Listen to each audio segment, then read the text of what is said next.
It's my absolute pleasure to introduce this afternoon's keynote speaker. Willie Ito is a good friend and an inspiration for us all who love animation. As a young child, Ito learned to draw on pages of Sears catalogs while his family was incarcerated at the Japanese internment camp in Topaz, Utah during World War II. He then studied at the Chouinard, I might be pronouncing that wrong, Art Institute in Los Angeles before joining Walt Disney Studios in 1954, where he became Iwao Takamoto's assistant as an in-betweener on the lady unit on the feature film Lady and the Tramp, illustrating the movie's famous spaghetti scene, as we all know and love, I'm sure. Ito then worked alongside legendary animator Chuck Jones at Warner Brothers before joining Hanna-Barbera during development of the Jetsons. Ito remained at Hanna-Barbera for the next 14 years, where he worked on layouts and backgrounds for such series as The Flintstones and The Yogi Bear Show, and designed characters like the title character for Hong Kong Phooey and Goober and Ghost Chasers. On the 48th Annual Annie Awards, he was presented with the Winsor McKay Award. That was just this year, I believe, Willie. And he's been recognized for a number of other awards. He's got an extensive career. He's a good friend. We've been working on something together. So I am privileged to be announcing this keynote. And I'm just waiting to hear some of the stories that I haven't heard yet, because every time you switch something up on me. So I'm going to be working the PowerPoint, and just let me know when you want me to switch maybe some slides, or I'll just kind of run with it. All right? Okay, Willie Tony. Ito, ladies and gentlemen. Thank you very much, Tony, and Eric. Thank you very much for the invite. I'm very happy and rather blown away being invited as a keynote speaker.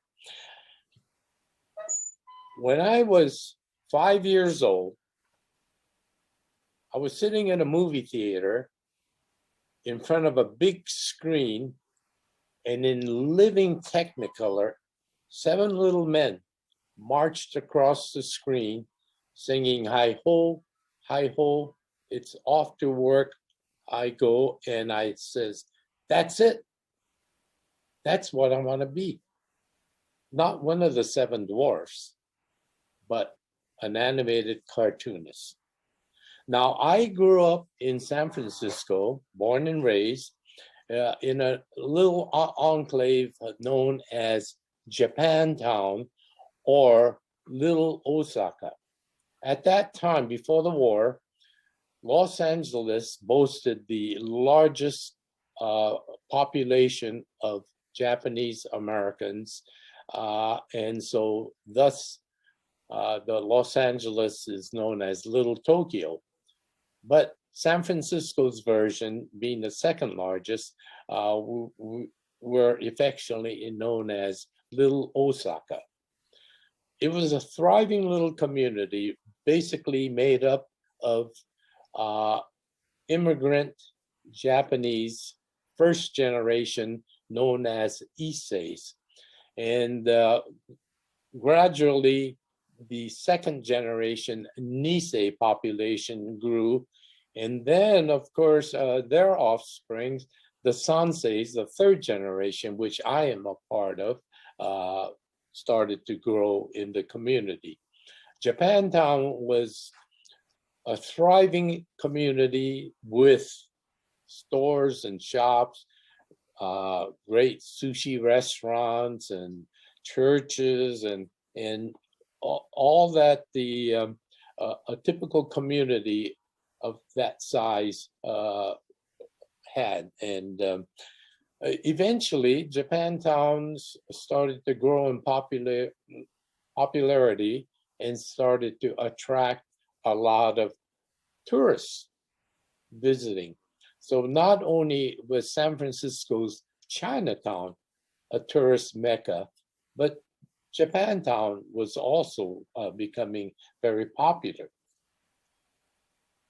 This one Sunday, I was on a picnic down in the resort town of Santa Cruz, about two hours south of the city, at a little resort town called Santa Cruz.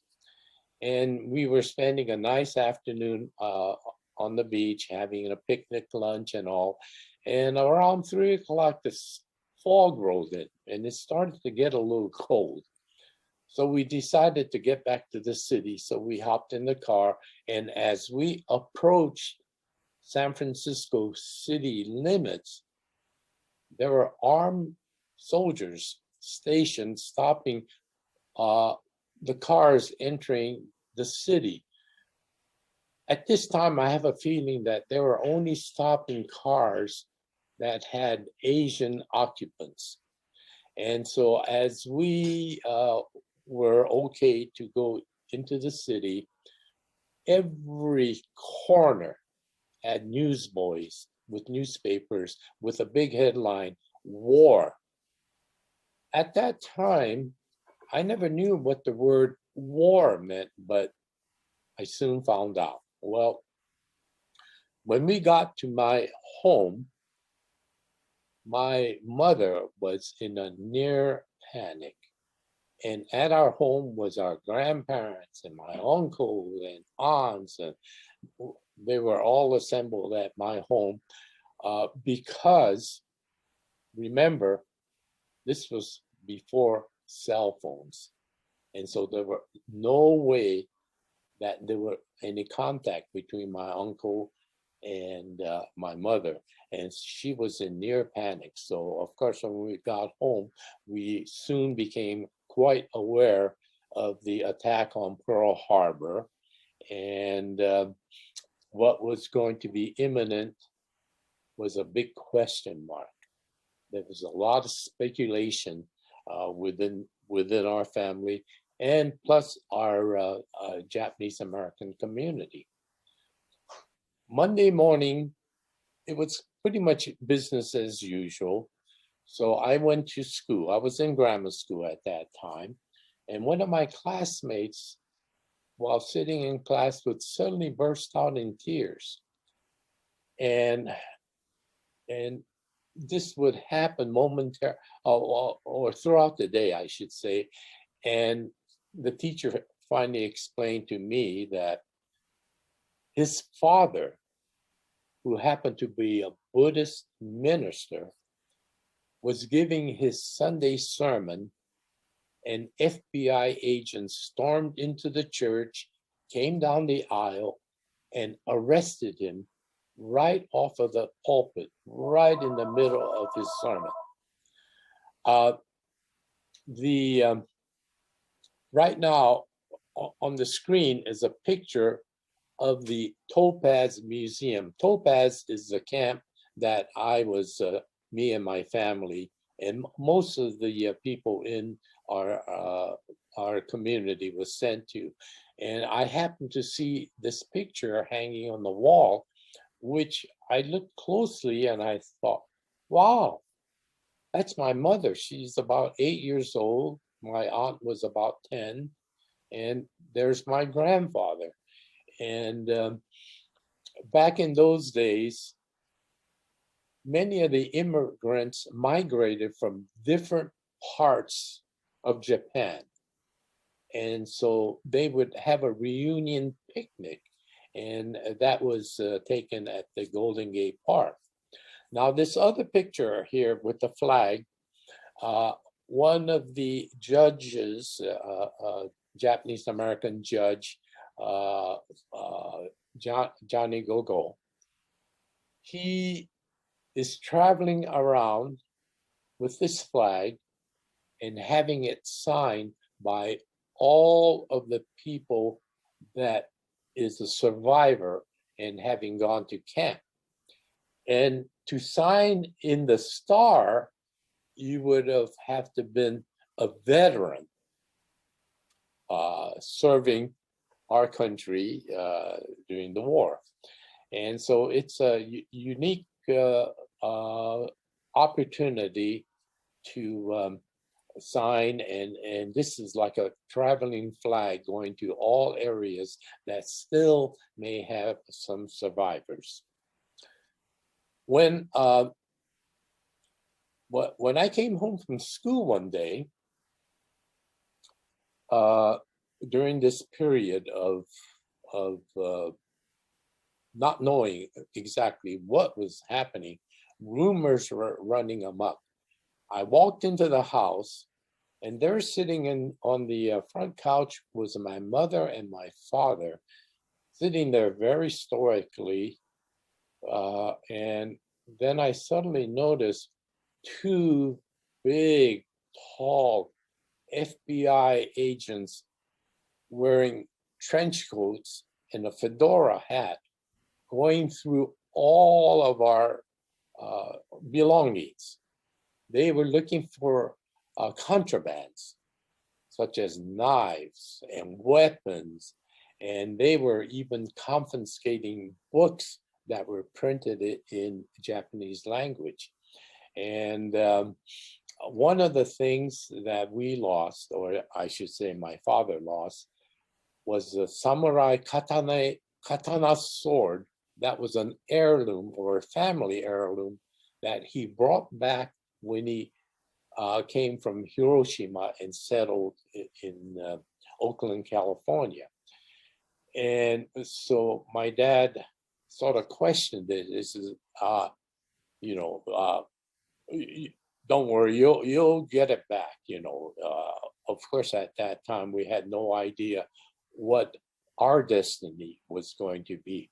Now, one of the things that were very scary, the rumors that were going throughout our community was what was happening in Europe and how the Nazis set up concentration camps and executing Polish and Jewish prisoners and all.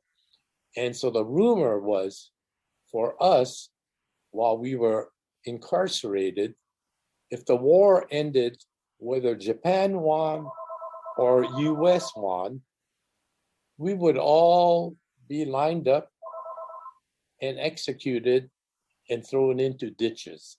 And that would be our destiny. And these were rather scary rumors, especially with the older first generation of immigrants. My father, being American born, he was actually born in Hilo, Hawaii, and then went back to Hiroshima for his schooling. And after he completed his school, he came back to the mainland and settled in Oakland. So he would be called a Kibe Nisei, which means born in America, educated in Japan, and came back. So because of that fact, he was very optimistic, and he felt that we will eventually come home. And so we had a home. My father in 1939 had just bought a home, and he felt that we will eventually come back. So we had a very close Chinese family friend that stayed in our house and kept it up. And so at the end of the war, we had something to, a home to come back to. Many of the people in our community gave up everything, their businesses, their home, because we were told that you could only take what you could carry. And so consequently, when they returned to San Francisco, they really didn't have a home to come back to. So now they had to stay in the YMCA or the church gymnasium, sleeping on cots. And so let me tell you about the cot story.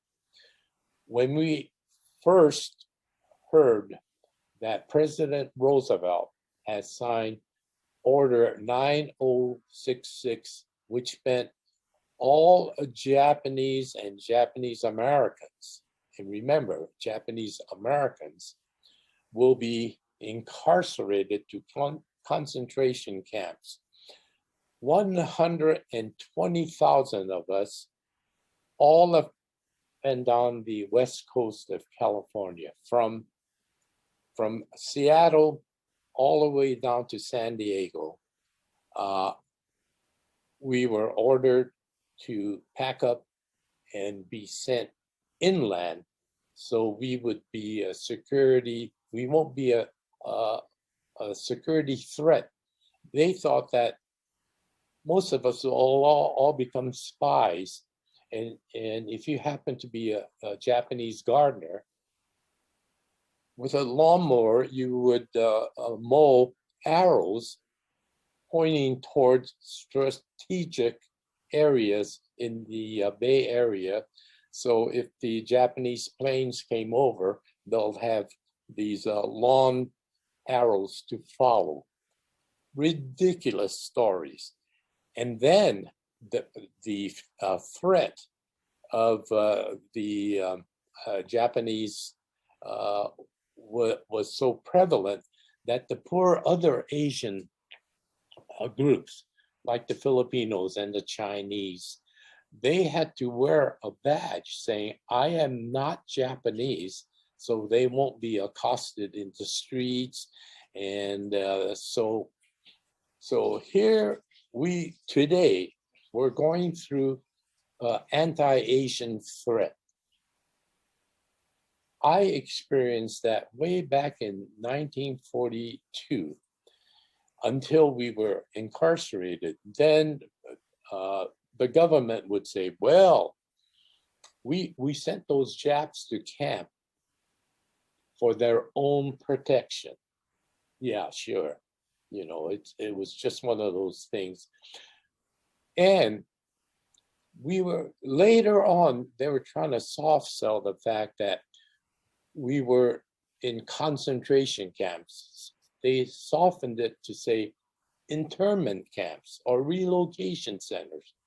But if you're surrounded by barbed wires with guard towers, with soldiers with loaded weapons pointed inwards towards you, you were really in a concentration camp.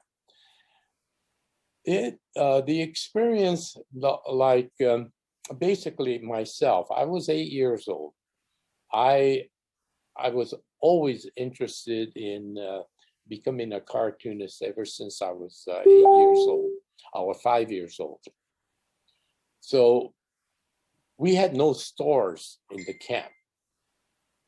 Montgomery Ward and Sears and Roebuck will send a new catalog every 3 months from which we would have to buy clothes and shoes and our basic needs.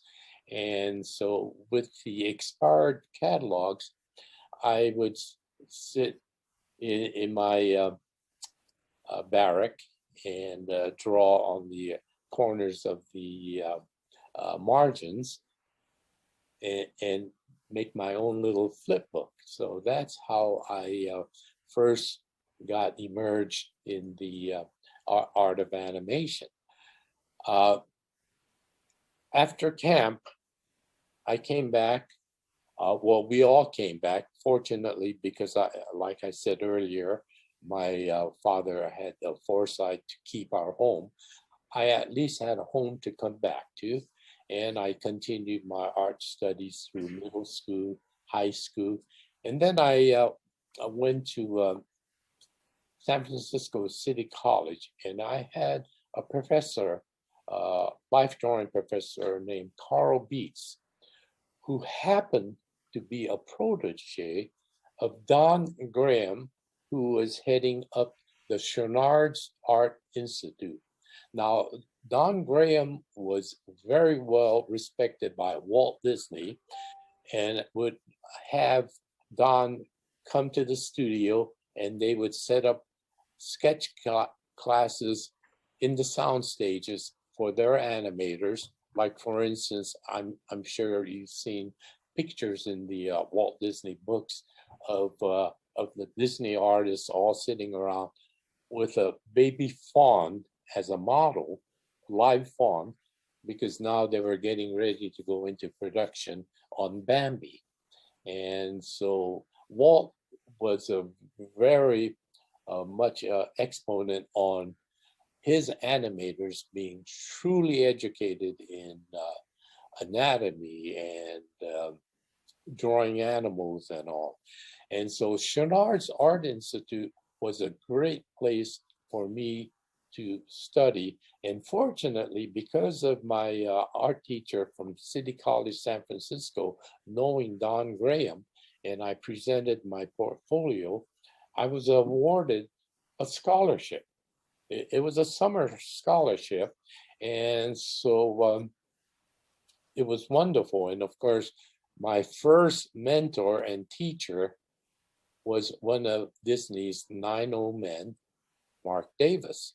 And so studying under Mark Davis, and I'm thinking to myself, wow, he just directed, Cinderella, which was a big hit. And I was still in high school when Cinderella came out. And I thought, Mark Davis, oh my gosh. And then suddenly he's my instructor. And ironically, I always thought, I'm going to name my very first son Mark, spelled M-A-R-C, which I did. And so in later years, I would be at cocktail parties or screenings at this Disney studio, and Mark and his wife Alice would be there. And Alice would remind Mark that my first son was named after her husband.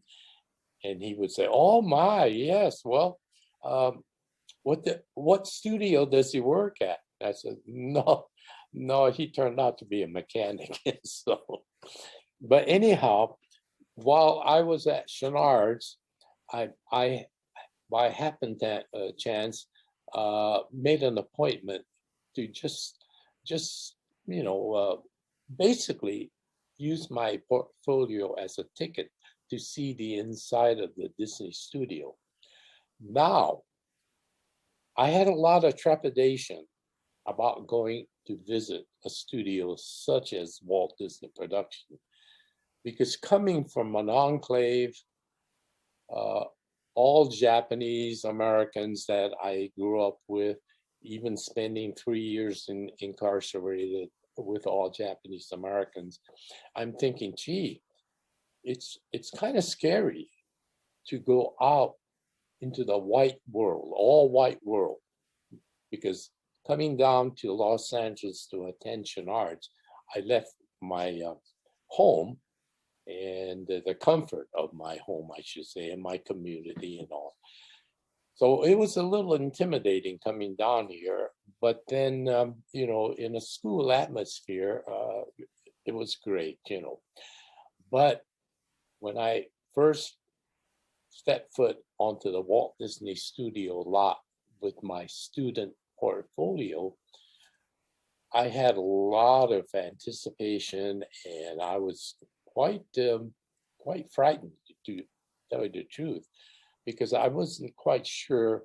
It was only 9 years after World War II, and there were still sprinkling of anti-Japanese feelings, and so I'm thinking, gee, a studio like Walt Disney, and I wonder how I would be received. So when I stepped foot onto the Walt Disney Studio lot for the first time, my anticipation and trepidation really kind of got really going.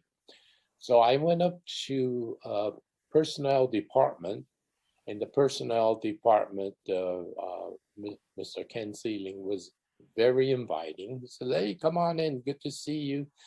And he got on the intercom and says, Mr. Ito's here for his interview. And so in came 2 people, one big Caucasian guy, and he was the production supervisor. And following behind him was this little Asian guy. And it was almost like watching a droopy dog walk into the scene. And now I felt a little more intimidated because he had such a stern look on his face. But after we were introduced, he smiled and was very friendly. And then I was introduced to him as Mr. Iwo Takamoto. And I had this feeling of relief. Takamoto, a fellow Japanese American. And so we made small talk, and they took my portfolio, went into the conference room. I waited in reception, and about 20 minutes later, Mr. Sealing came out and says, "Well, thank you for coming in and showing your portfolio. Don't call us, we'll call you," which, fine. I just started attending Chenard's Art Institute, and I figure it'll take me at least 4 years to get my degree and make up a real professional portfolio. Then I will seriously look for employment at Disney Studio. So I was happy. I left the studio. I took my holy time leaving, because back then the whole studio was posted with the original setups from like Snow White and Pinocchio and Fantasia, all around the studio, beautifully framed. And I took my time looking at it and whatever. Well, 2 weeks later, I came home from my night class, just dripping with because I had to kind of clean up the clay room. I had the clay dust all over me. I was tired. It was about 11 o'clock at night. And I get home to my rooming house, and there stuck on my door is a Western Union telegram. And you know, back in the 50s, a Western Union telegram could only mean two things: good news or bad news. And the fact that I had left my parents at home in San Francisco, I sort of anticipated the worst, like, hurry home, you know, someone is ill or whatever. So I gingerly opened up the envelope, and then on the corner, on the top, it says Walt Disney Production. And I thought, oh my. So I read on, and it was from Mr. Ken Sealing, and he invited me to come into the studio the following Monday to take a series of tests. And so I thought, wow, you know, this is somewhat exciting, something I hadn't anticipated. So I did go in that Monday morning. They put me at a desk with a big hole with a light board, and they handed me, you know, a handful of model sheets of different characters. And then they pointed out that I want you to draw these characters, but just because you're sitting at a light board, that doesn't mean you're going to trace. You're going to draw these characters in different poses that's not on the models. So I spent the morning hour until lunchtime, and I finished it, turned it in, went down to the studio commissary to people watch. And then at 1 o'clock, I reported back to my desk, and Johnny Bond, who was the production manager, came by and says, well, we looked at your test and we liked it very much, and you're hired. And I thought, oh, wow. Here I'm a kid, 19 years old, and just barely started art school, and I'm hired. And they says, yeah, we like what you did, and we're going to put you in the lady unit. And I'm thinking, lady unit? Well, see, back then they had an ink and paint department made up of all ladies. So I thought maybe the entry level job would be cleaning the cells or tracing cells or doing whatever. And so I thought, well, okay, well, it's a beginning, and it won't be that bad working with a bunch of ladies. But it turned out to be Lady from Lady and the Tramp. And the fellow that was responsible in hiring me, Iwo Takamoto, mentored me. So I was told to go back to Milt Call, one of the 9 old men's office, knocked on the door, and come in, and Iwo was sitting right by the door. I said, well, I'm here. He said, oh yeah, okay, I'll start you out. And he gave me a couple of beautiful drawings of lady, which I had to in between. So I was fortunate enough to start my career with one of the most iconic scenes in that, from Disney's. Disney at that time was bustling with activity. Disneyland was still on the drawing board, so we could go up to the offices of WED Enterprise, where we saw beautiful renderings of the castle and all the theme park things. The big sound stage was shooting 20,000 Leagues Under the Sea with James Mason, and to watch a big epic film being filmed. And of course, this was before a blue screen or green screen special effects. They had this giant squid fighting Kirk Douglas, hydraulically operated, and big wind machine blowing water, and it was a fantastic thing to see. And then, of course, Sleeping Beauty was coming down the pipe. Well, Lady and the Tramp was completed, but it would be a while before Sleeping Beauty would hit my department. So they told me to take 3 months off, at which time I called up Warner Brothers. And so I was hired over at Warner Brothers Looney Tunes. And I don't know if any of you have ever heard about Termite Terrace. Now, Termite Terrace was where in the early Warner Brothers studio. Oh, yes. And so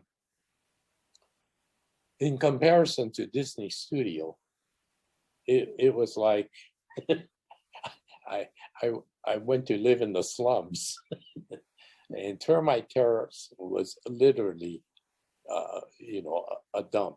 But yet, those Looney Tune cartoons were some of the greatest cartoons that influenced myself, And so I worked on shows such as What's Opera Doc and One Froggy Evening, which were Chuck Jones's classics, and then Coyote Roadrunners and Daffy Duck and Sylvester the Pussycat and all that. So I had a good 6-year run with Warner Brothers, and then Chuck Jones loaned me out to Frisk Freeling's unit, and so I worked on my very first cartoon as a layout man,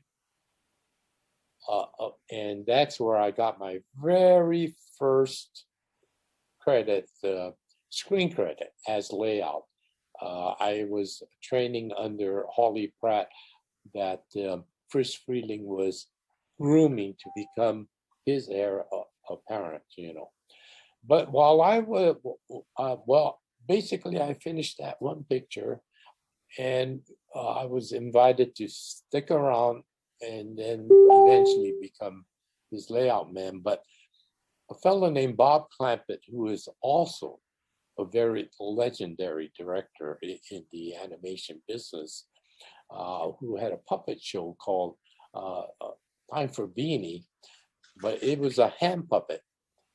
Now, Mattel and ABC Network bought the show as an animated show. So Bob Clampett invited me to join his crew to convert the puppet characters into animation characters, which was a great challenge for me, because that was one of the things that I wanted to do, was become a character designer as well as layout. And so I worked on the Beanie and Cecil series during its inception. Unfortunately, the show only ran a year, but what happened is Hanna-Barbera was one of the hottest studio in town, making shows strictly for television, and they were just, first of all, taking up that time frame. So whenever the three networks had a half-hour opening, it automatically went to Hanna-Barbera. So they heard that Bob Clampett was winding down and I was available. So I was invited to join them, which I did. I spent the following 14 years at Hanna-Barbera, but coincidentally, I reunited with my mentor, Iwo Takamoto, who had left Disney and went to work for Hanna-Barbera. And so we spent 14 years together. And of course, now the Iwo Takamoto story is rather interesting because he was of college age when he was incarcerated to Manzanar, which is a camp that was located actually in California.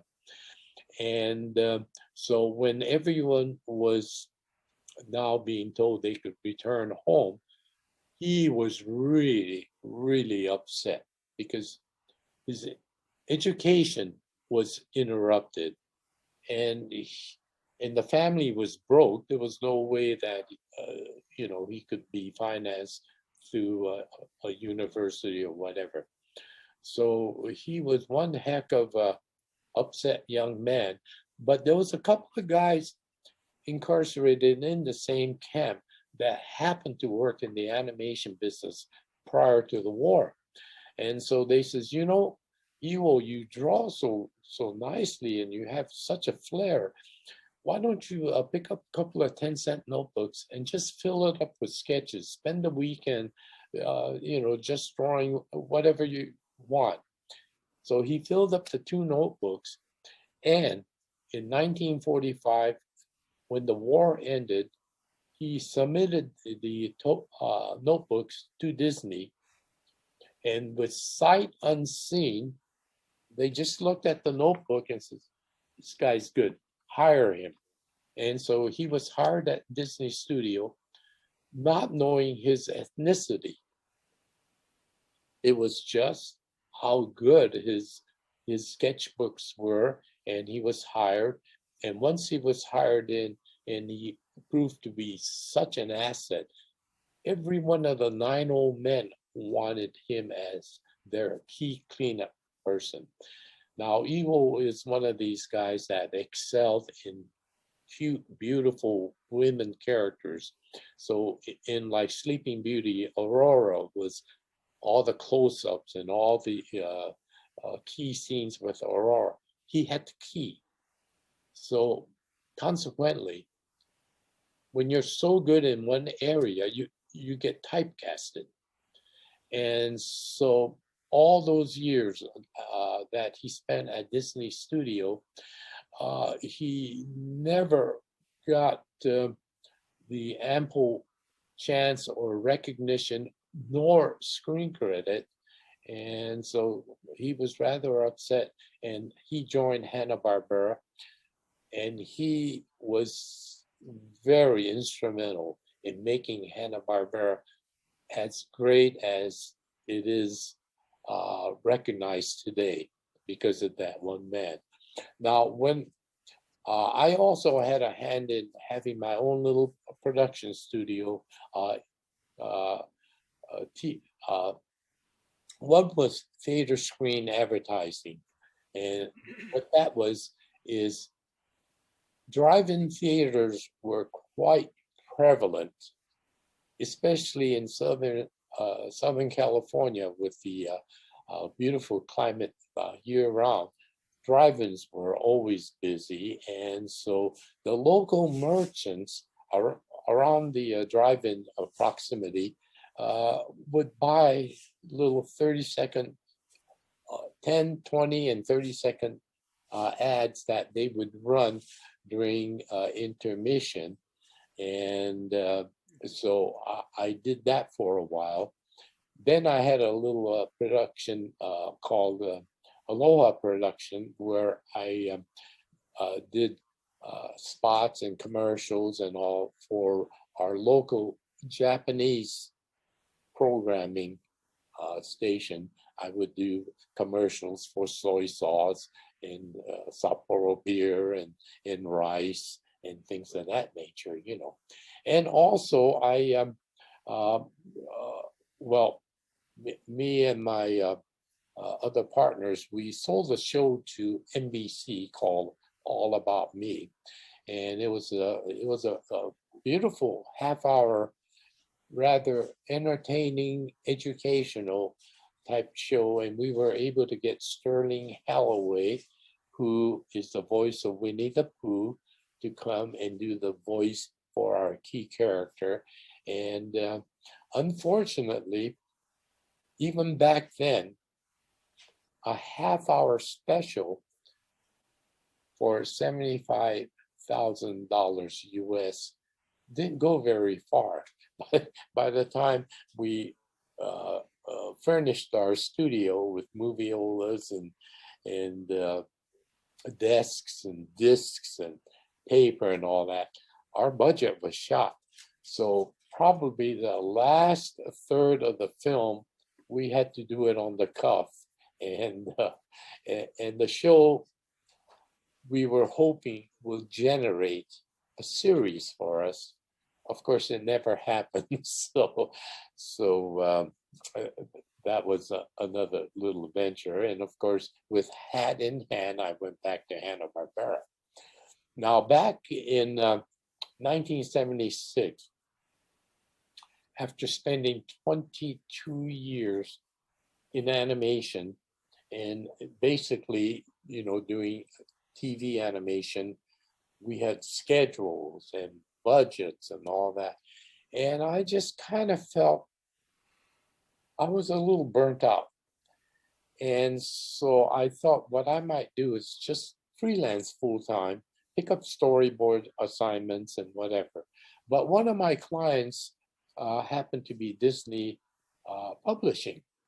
I used to do pencil comic book pages.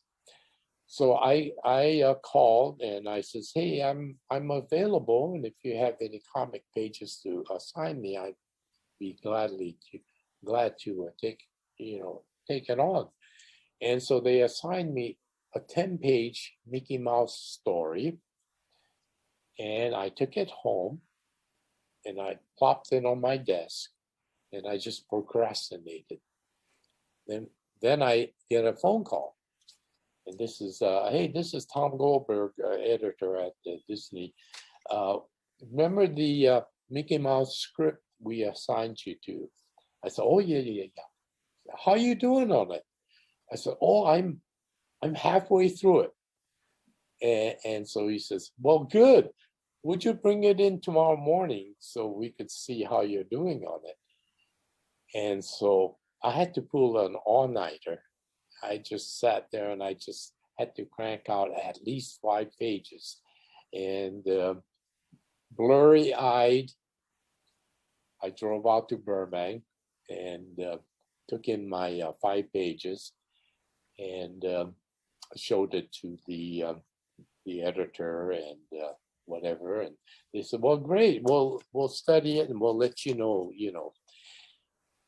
And so I went home and I was blurry-eyed, jumped into the sack, and about an hour after I felt like I was getting a good night's rest, the phone rings, and it's the editor, and they said, hey, we reviewed your 5 pages and we like it very much, and we would like to offer you a position here at the studio. And I always used to think, if you work at Disney and then they call you back and you refuse their invitation, you are never welcome back again. So that's what I did when I was at Warner Brothers. I was invited back to join the Sleeping Beauty crew, but because I was doing so well with Chuck Jones, I decided to stay on the outside. So I thought my days at Disney is over. But now this is a whole different department. And so I thought, wow, to get back to Disney and collect those Mickey Mouse checks again. So I did. And then it segued into comic strip for the newspapers, because back then the strips were doing very well. And then a fellow named Michael Eisner came in as CEO of the Disney company. And because he used to be a vice president of children's programming with ABC, he was used to doing these children's type programming. And at that time, Disney only had feature animation. They didn't have Disney television animation. So Michael Eisner decided to form a Disney TV cartoon animation department. But of course, Michael Eisner came up with the gummy bears idea, and we felt we should have, a companion feature to run. So came up with the Wuzzle Bears show. And so here I am very comfortable in Disney, now in Disney Consumer Products. And one of the fellows that I worked with at Hanna-Barbera, he was hired on to look after the production of the new series. And so he approached me and asked me if I might be interested in joining this new fledgling department. And I was very reluctant. I says, "Hey, Michael," his name was Michael Webster. I'm in consumer products now. I'm very happy. I'm still drawing Disney characters and all that. But, I kind of was able to get away from the day-to-day pressures of doing a series. But I was coerced, you might say, to joining the group. And because it would encompass a lot of traveling to Japan and to whatever studio doing our production. So I said, I'll give you 3 months. And so I did the storyboard for a 2-minute pilot and did the layouts, and then hand carried those with the soundtrack and an exposure sheet to Japan. And now we were going to be looking for a subcontracting studio in Japan, maybe in Korea and whatever. So made the trip to both countries. And we finally found a company in Japan called TMS, Tokyo Movie Shinsha, that actually set up a whole studio right here in Hollywood. And so I felt that the production was now in good hands and running. Like all productions, you have your beginning stages that's a little chaotic and whatever, but things started to smooth out. And so I went back to Disney Consumer Products. These are some of the guys that I worked with in Disney Consumer Products. And while I was there, suddenly we had 800 Disney stores all over the world, in Asia and down in Australia and South America and whatever. And so I was named one of the directors of character art to travel to these different countries and to mentor young artists that were hired from that particular country. And it was an exciting thing for me because I was working with a whole new group of people. And the guys that are pictured, a couple of them have worked in the animation business, but now they're great toy and merchandise designers, so it was a great bunch to work with. So doing all that traveling around and meeting people from Asia was well, Japan was my first assignment because I spoke the language a little bit, but just enough to be able to hoist a good healthy drink after work and give my kampai, and so that much was valuable. And then, of course, going down under to places like Australia and all that was a great adventure. So I finally decided, after 50 years in the business, it's time for me to hang up my pencil. Well, a friend of mine that grew up with me in post-war San Francisco wrote a little story about his own adventures while he was incarcerated at Heart Mountain, Wyoming. And so he asked me if I might be interested in taking on the illustrating job. I didn't really know what the content of his manuscript was, but then I asked him to just send it. I'll look it over, and then it turned out it was his story while he was incarcerated, and it paralleled my own adventures being incarcerated at Topaz. So I said, "Okay, Shig, I'm going to do it. I'll illustrate it for you." Well, the story itself about being incarcerated and all was still a little bit of a hard sell. The mainstream publishers, they thought, well, maybe the subject matter might bring bad memories or bad thoughts, or so they sort of turned it down. We even submitted it to a publisher in Japan, and of course, for them, it's very sensitive because they, amazingly, in Japan, they never really heard about their fellow countrymen that migrated to the US being incarcerated in a wartime camp.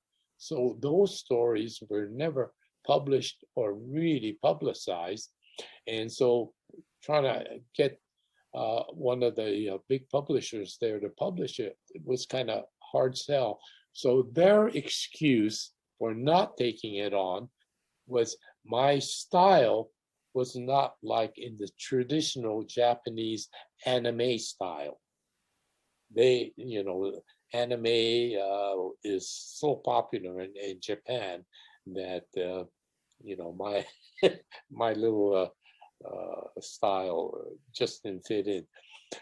So we went out and started to self-publish, we self-published it and self-promoted it to a point where we did about 3 reprints and sold out every reprint, and I'm ready to get the next edition to reprint. But the wonderful part about this whole thing is I was in Italy visiting Nemoland, and Luca was a big collector of Hanna-Barbera. And so he showed me his flat file, and piled in his flat file was all my drawings and drawings done by Iwo Takamoto and Jerry Eisenberg and Tony Benedict. And I'm thinking, wow, so this is where all my drawings that I put in auction ended up. And I noticed a copy of Hello Maggie in his bookshelf. And so kiddingly, I said, gee, it'd be nice if, your students made a cartoon version of it. And before I know it, I'm getting told that this is going to go into production. And of course, Tony here, he he has got the task of making it all come to life. So I really appreciate Tony's effort, and he is such an expert director, creative director, and all. And so I really appreciate that. But so therein is pretty much my career. And now, right now in Los Angeles and the US, there's a lot of animosity going around with the Asian community. And it is unfortunate because our so-called President 45, he he has to badmouth, being such a racist himself, badmouth all the minority communities. And then, of course, with this pandemic, he just couldn't help but say it's the China flu or China bug or Hong Kong flu or whatever. He couldn't say it was the virus and COVID-19 or whatever. He had to name it as an Asian thing. So consequently, the senior Asians, women Asians, elderly Asians, they're all being accosted in the streets of San Francisco and New York and all that. And then suddenly the diversity problem came up, like with the Academy Awards or the Golden Globes and all that. And so our friend Mindy Johnson, who is on the very end with the blue scarf, she has put together a panel. And the diversity is Floyd Norman being Black, Jane Bear in the red, she's a female animator from Canada, yours truly. And then the lady next to me, she is deaf, worked throughout the industry as a deaf mute. And so that gives somewhat of a diversion. And I've been doing a lot of Zoom recently with schools, high school age kids. The most recent I did it for high school for kids that are underprivileged, or you might say not exactly reform school, but under well, the kids that need some guidance and attendance. And so my speaking about my life as an animator, working in an industry that is totally colorblind, it's something for a lot of young people, especially those that want to get into the arts or animation, could look forward to doing. But I was very fortunate, and my cohorts, Jerry Eisenberg, Tony Benedict, and myself, we are now the last 3 surviving artists from that golden age of animation. All 3 of us have no idea how cartoons are made today with all the upgraded technology and whatever. So all we can say is, yeah, we're dinosaurs in the business, and fortunately we're still amongst us, and of course being honored by Luca and his academia, it was quite an honor. All right, Willie. I don't mean to interrupt you. If you're not done, just tell me, and we Yeah, can keep I'm going. ready to go on with a Q&A. Yeah, we did pretty good. Not too bad. We're just a couple of minutes over. Okay, okay. Awesome. Thank you Well, so thank you, much. Tony. Every time, like I said, there's at least half of those stories that I hadn't heard. So Okay. so glad every time I talk to you, there's just more and more and more surprises, more surprises. So I am not sure exactly how I'm going to access here the chat. I should be able to get it, no problem. So to see if there's any questions, I have some prepared myself so you can expand on some things. But I'd love to get some questions, and I'm looking at the chat. So if you're thinking about giving me a question, because I know there's probably another button around that has to do with, and I don't see it, but there was some of the other keynotes. There was some questions that was just specifically for the question and answer period. But the chat is what I'm looking at, and maybe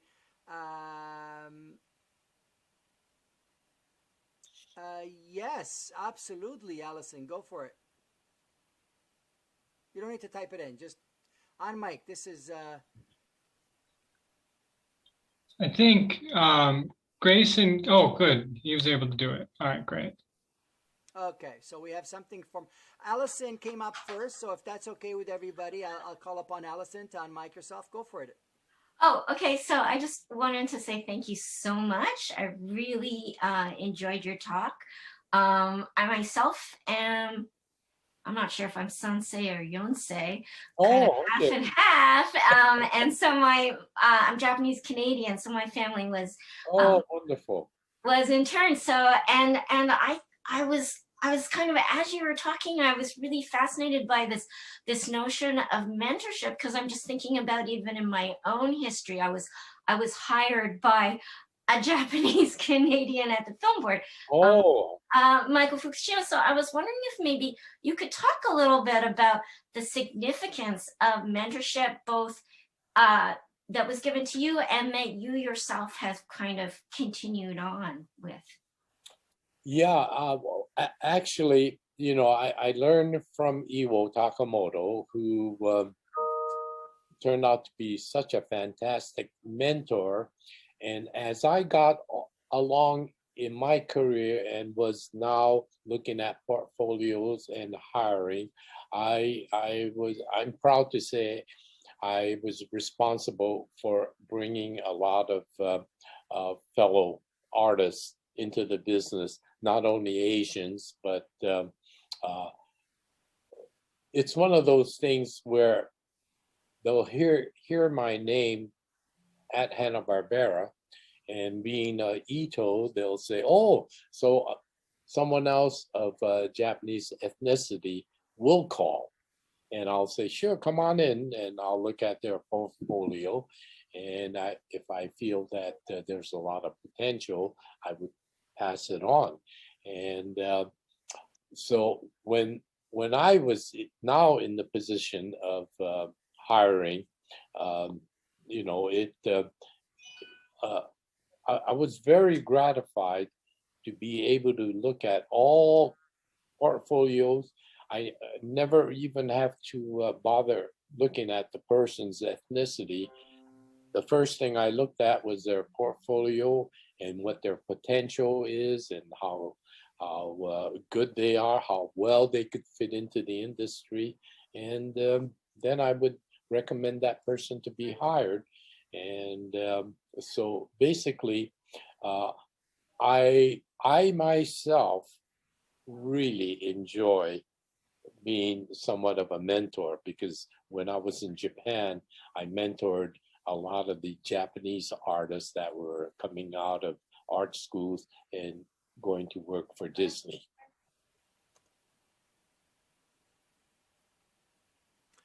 Great, Allison. Did you have a follow-up question or anything like that? Are you good with it? No, thanks. That was fascinating.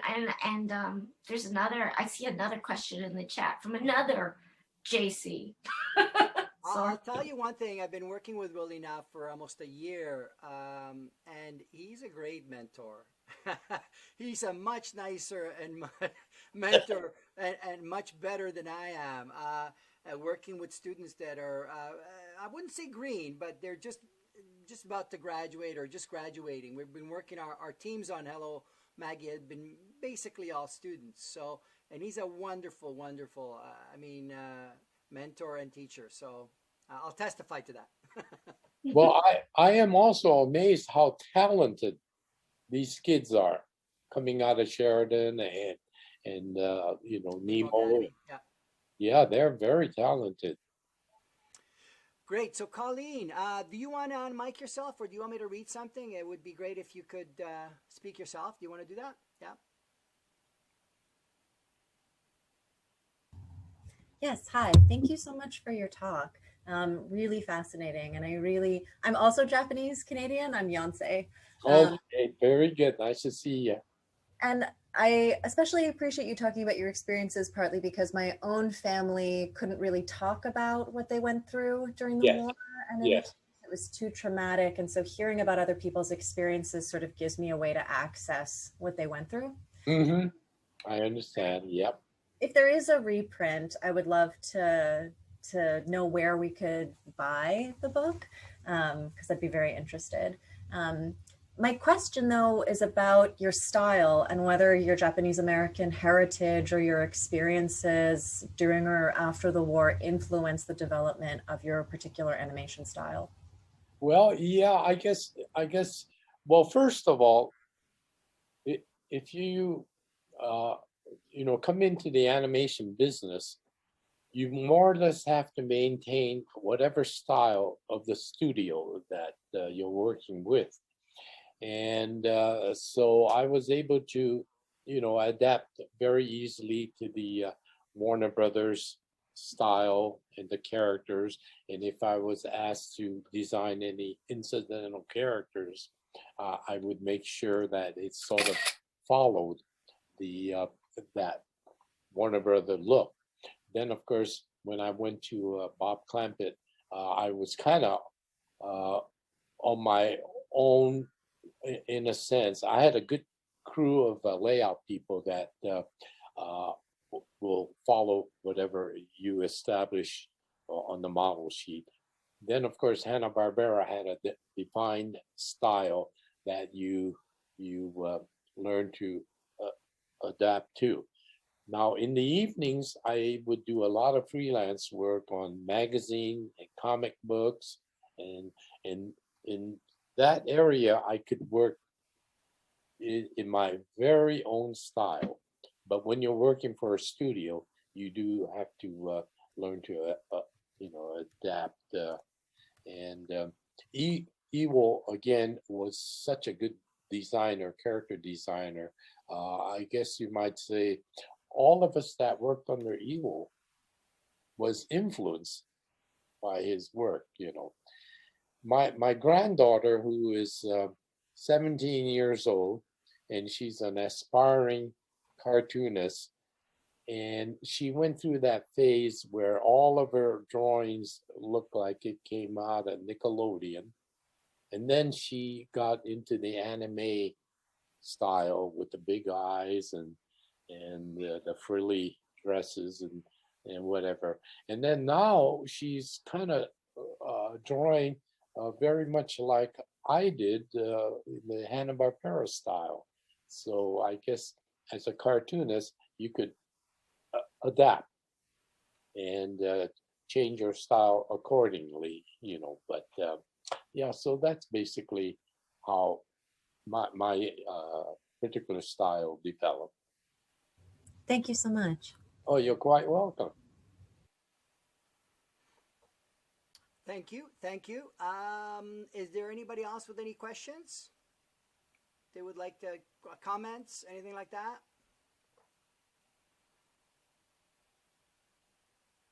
Okay, I have something for you, Willie. Okay. I'm gonna actually use it as a slide because I think I'm still sharing my. I believe I'm still sharing, which I probably should have maybe stopped, but it comes in handy right now.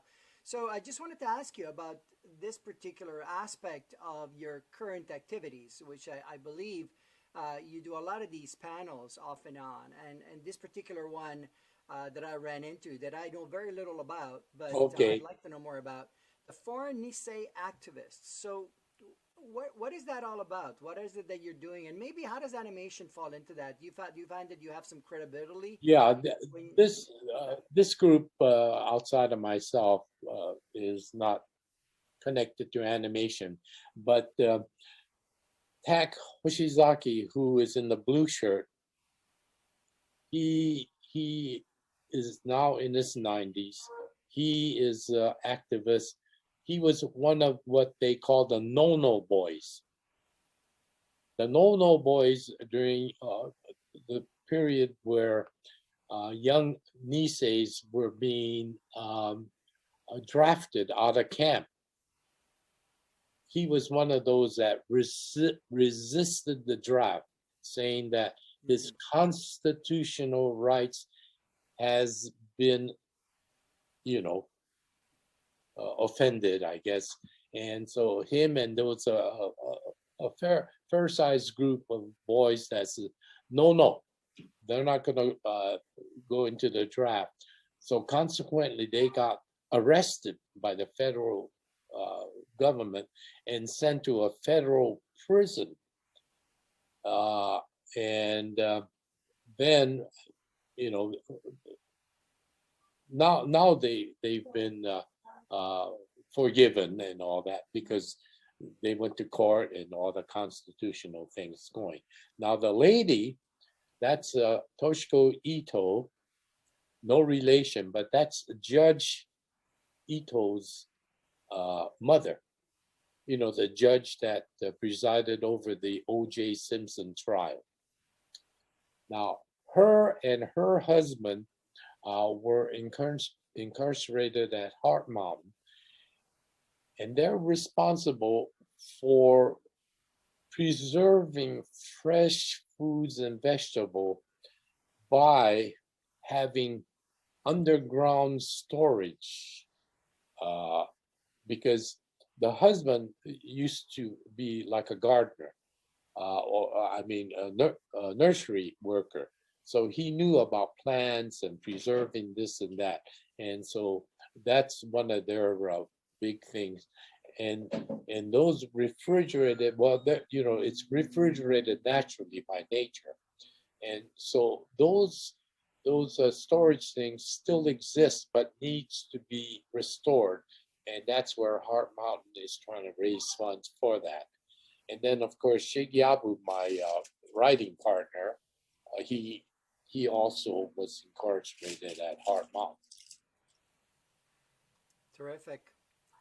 I want to do a follow up on that. By the way, before I forget, some people were asking about how they can find out maybe about the book that you're doing or anything else that you might be doing, Willie. So I took the initiative to copy paste that email that you've created, the Hello Maggie Film at yahoo.com. I'm just going to share with everybody. So if anybody wants to stay in tune with when Willie releases his next book, I don't see him sending an awful lot of emails. So don't worry about spam or anything like that. But let me just maybe pop that in there. See if I can, before I ask you my other question here. There you go.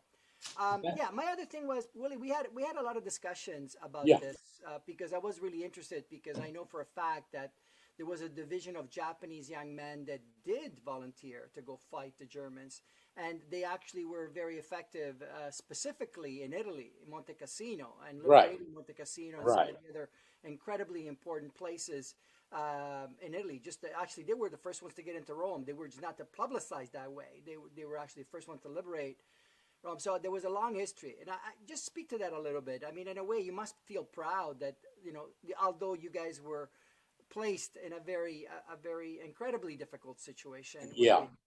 There were still some young people that felt like they owed something to their country, and so maybe you can speak to that a little bit.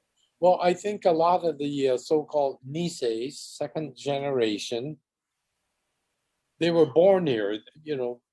They never even stepped foot in Japan, and so suddenly they're regarded as enemies and incarcerated, and many of them felt their constitutional rights had been violated, but they still wanted to prove their loyalty to the United States. So many of them volunteered to join the service.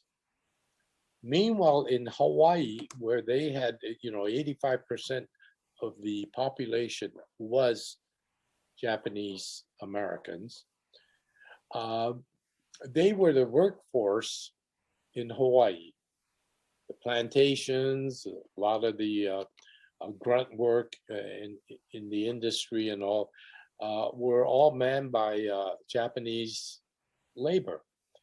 And so when the subject of incarcerating the Japanese to camps from Hawaii, that would have left Hawaii with virtually no economic, strength of working workers.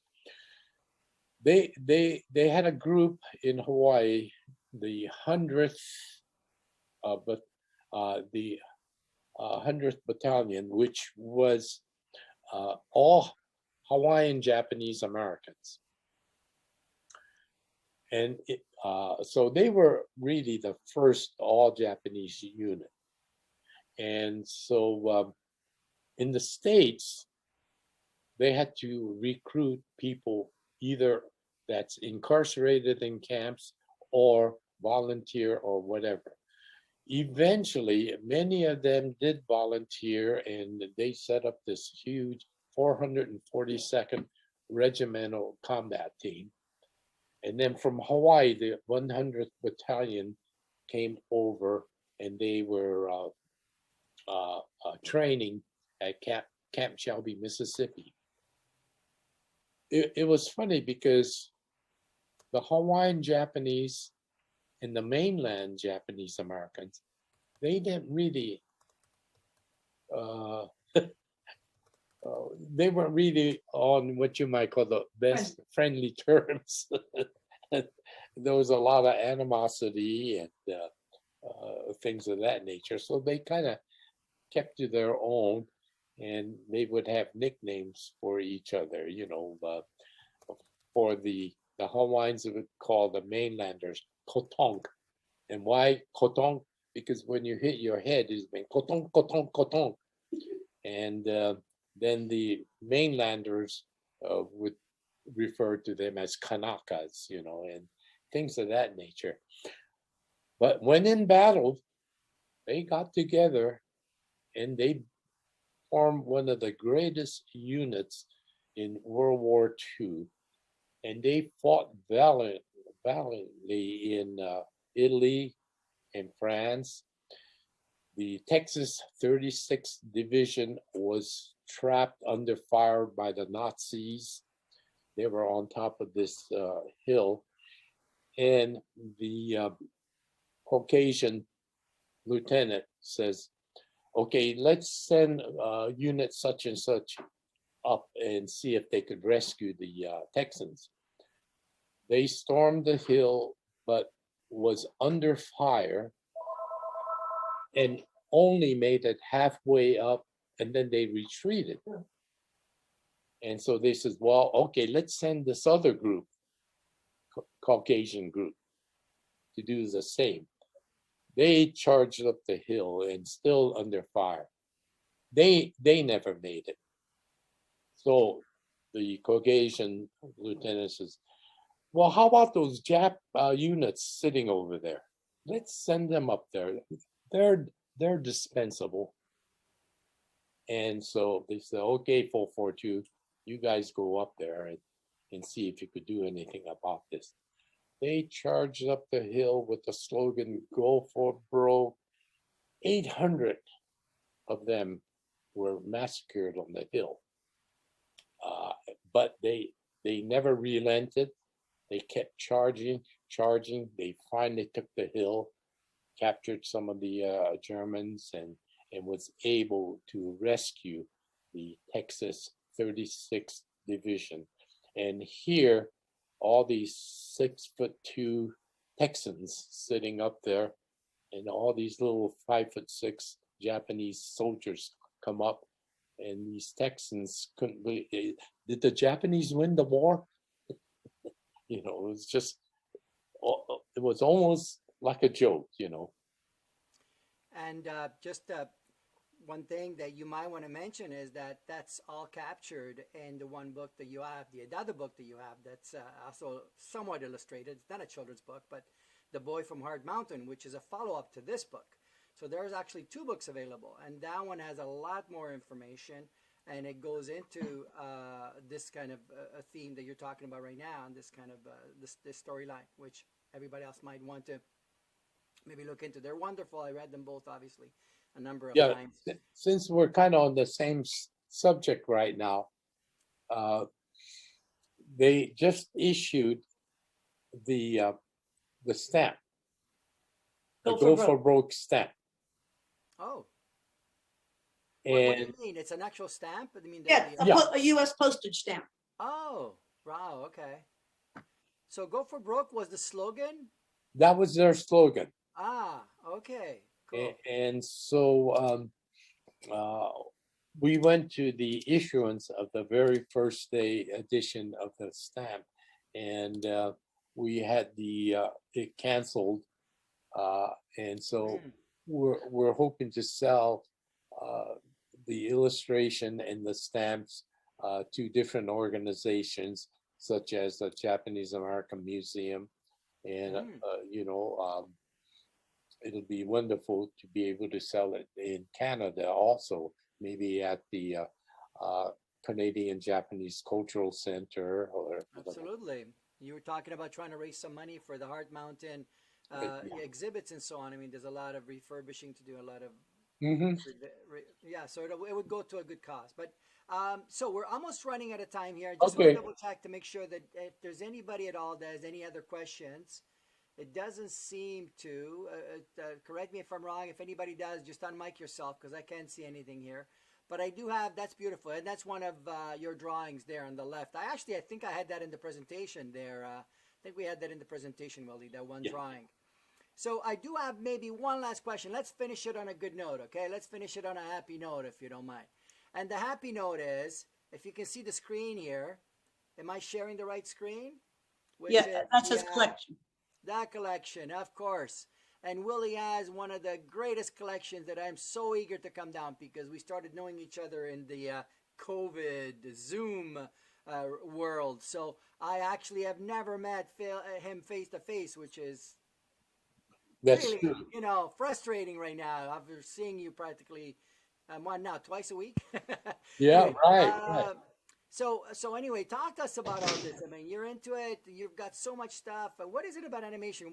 That's a lot of money on the wall too, right? So what's inspiring you still at 87 years old? Well, like I was telling you, my little dopey bank was my very first piece that I got after I saw Snow White for the first time, and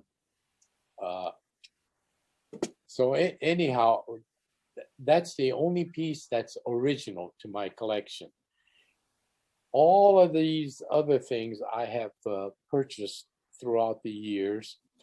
About 100 of those pieces made a trip to Japan and was on tour for about 6 months in conjunction with the opening of Tokyo Disneyland.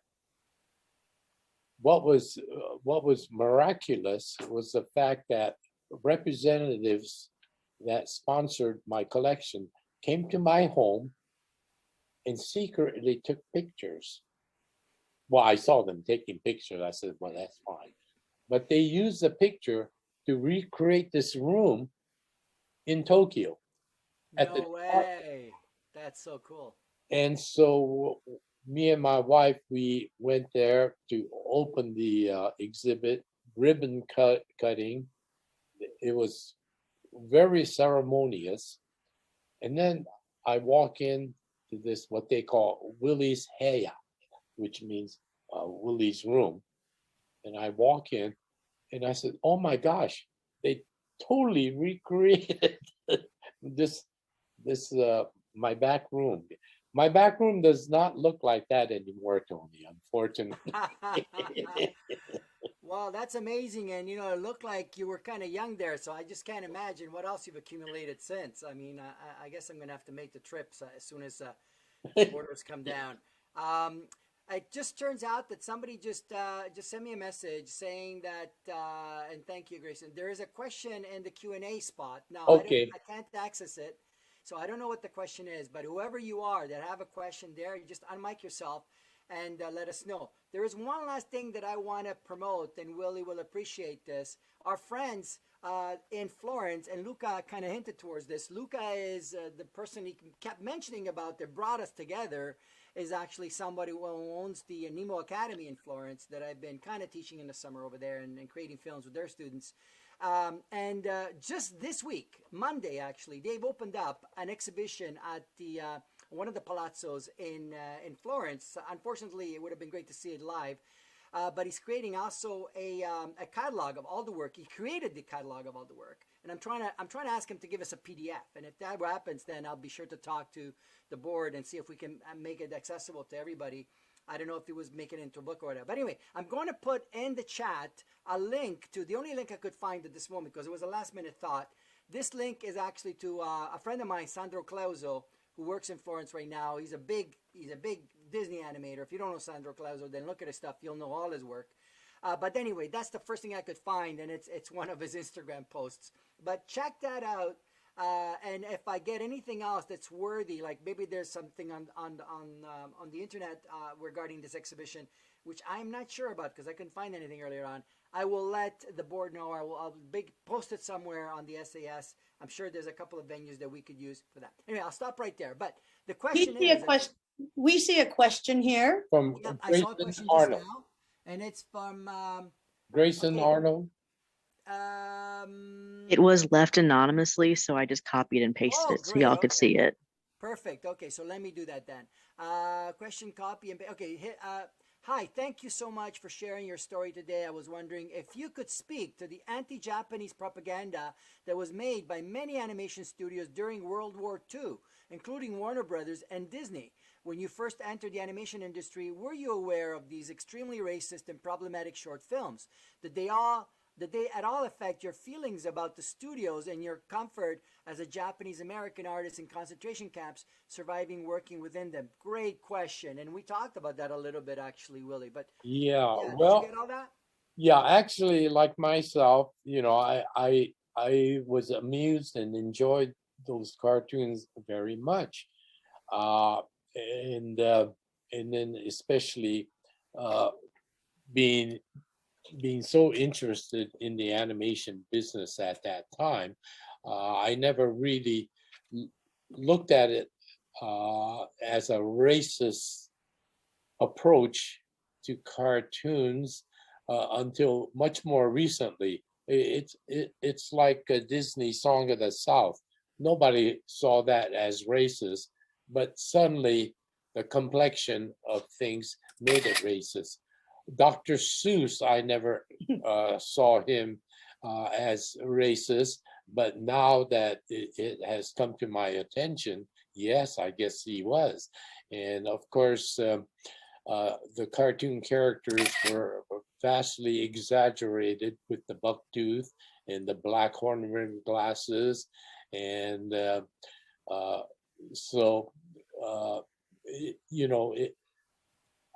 I think certain amount of racistness is prevalent in this country, and when you saw even Tom and Jerry with the maid, you never saw the maid, but you saw her legs, and it was obviously a black person. I never saw that as being racist until people started making issues about it. So it's some things are, some things may not be. In the form of cartoons, if it's done today, I would feel offended. But it was made back during the war, and of course, to make fun of the enemy was was something that was, bound to happen. It was kind of interesting. Before the war, Peter Pan at Disney was in pre-production, and Captain Hook in his entourage had a Chinese cook. And I saw, in fact, I used to own the original maquette that was made of that character along with the model sheet. And that Chinese cook looked very much like the caricatures that they used to do of Tojo during World War II. And so after the war, when Peter Pan resumed production, that character was totally eliminated, but it was a very harsh Asian caricature. So, Thank you, Willie. Thank you.